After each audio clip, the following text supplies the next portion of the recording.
In the depths of a jungle untouched by time, the trees grew so thick their roots tangled like ancient veins. The air shimmered with life. Humming cicadas, chirping birds, and rustling leaves whispered stories of beasts long forgotten. Here, under the canopy of emerald and shadow, lived creatures both noble and wild.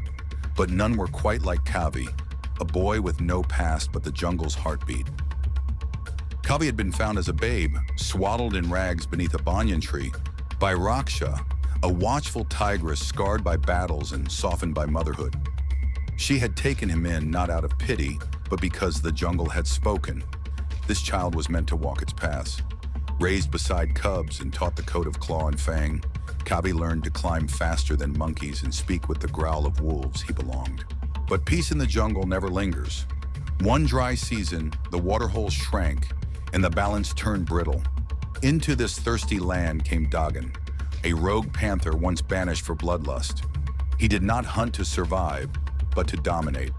When he slew a sacred white deer, protected by jungle law, fear echoed in every den.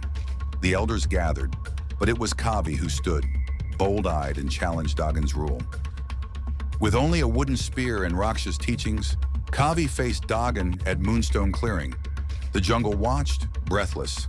The panther lunged, swift and deadly, but Kabi moved with the rhythm of the forest. He ducked, rolled, and leapt, not like a man, but like a storm. His spear struck true, and though he spared the beast, Dagan slunk into exile. From that night, the animals no longer called him Man-Cub. He was Kabi the Brave. Seasons turned.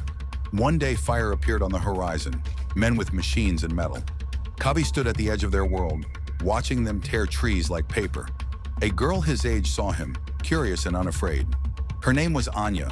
She spoke of cities, of books, of songs beyond the trees. Kabi felt torn between two worlds, the jungle that raised him and the people he came from but never knew. That night, as stars blinked through the canopy, Kabi climbed his banyan tree and listened. The jungle whispered, not in fear, but in trust. It would survive. So he walked toward the village, spear in hand, not to leave the jungle, but to protect it from within. He was no longer just a boy of the wild, but a bridge between worlds.